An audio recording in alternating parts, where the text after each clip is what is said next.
Aquela passagem de Jesus montado no burrinho, que inclusive estava profetizado no Velho Testamento, as pessoas pensam que foi no domingo, ao longo da semana da Páscoa, e que Jesus foi crucificado na sexta-feira.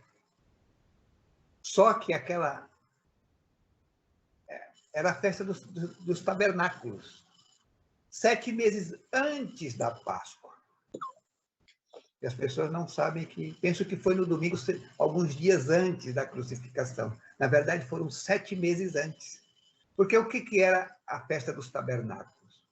Era uma festa para lembrar a saída do povo hebreu, que era cativo no Egito. Então, eles lembram que eles estavam no deserto e que precisaram se adaptar, montar assim umas folhas de palmeiras para se cobrir à noite e para descansar. Então, eles fazem essa lembrança da chamada Festa dos Tabernáculos, né? Em que faziam aquilo tudo. E foi naquele dia que Jesus, passando, o pessoal desmanchou aquelas coberturas daquelas... Na verdade, eram 4 estacas, mais ou menos, e só enchia de palha e ficava ali embaixo, rezando, meditando, comendo pão azimo, ervas amargas, para lembrar do Egito, né? Sempre olhando para trás. E ali entrou aquele povo numa graça, numa epifania, e foram tirando, desmanchando aquele telhado, colocando no caminho para Jesus passar naquele burrico, e que aquilo chamou muita atenção, principalmente dos sacerdotes. E aí disseram, este homem, precisamos matá-lo, porque está tirando o povo de dentro do templo, e é necessário que um homem morra em benefício de toda a nação. Tanto que reparem bem que muitas vezes, quando Jesus disse, que dizem por aí que eu sou, por exemplo, Mateus capítulo 16, e aí dizem que o Pedro diz, é o Cristo, Senhor. E ele diz, és tu bem-aventurado, Simão Barjonas, que não foi a carne quem te revelou, mas sim o Espírito Santo, a graça do Espírito Santo. E diz, sobre esta pedra, que é o mediunismo, edificareis a doutrina do Pai.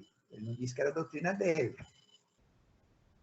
Dito isto, ele disse, a ninguém contei isto que vocês viram e souberam. Para não chamar a atenção.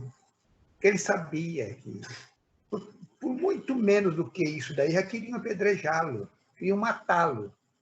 Porque o povo hebreu, por qualquer coisa, punha alguém lá na praça lá, e todo mundo pedra nele.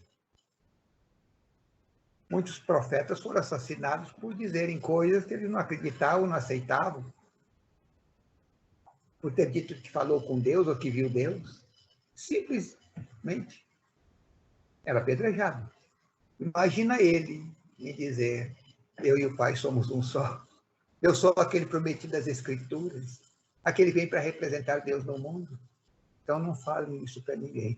Para muita gente também que curava Jesus, disse, vai dar testemunho do que Deus fez a você. E a ninguém mais contei sobre isto. E reparem bem que Jesus trabalhava dia e noite.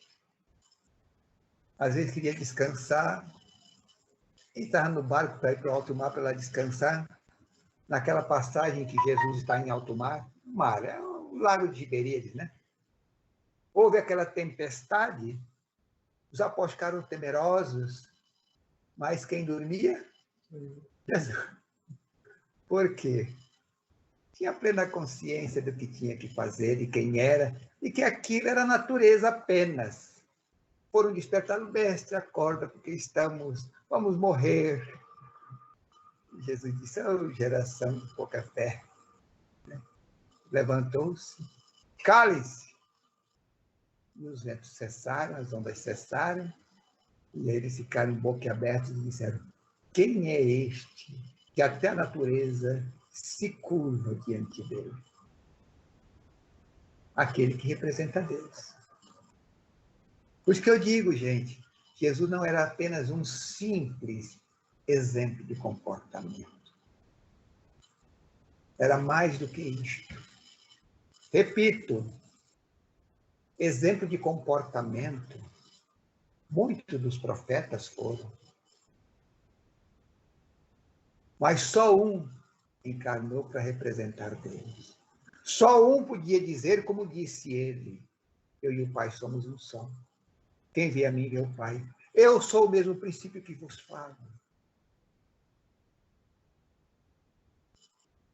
Então, a grandeza de Jesus na tarefa sua messiânica, entre outras tantas atividades, outras tantas responsabilidades, e de outras tantas vidas, mas ele precisava deixar no mundo um exemplo de como se transformar em Deus.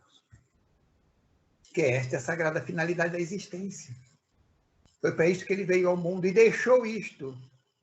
E isso precisa se estender até os confins da Terra. E nós estamos se estendendo. Nós estamos falando, nós estamos ensinando. No espaço e no tempo, a semente jogada irá germinar e a humanidade vai entender o que Jesus veio fazer no mundo. Por isso que tem um capítulo precioso no livro Evangelho Eterno, a significação do verbo modelar e modelador.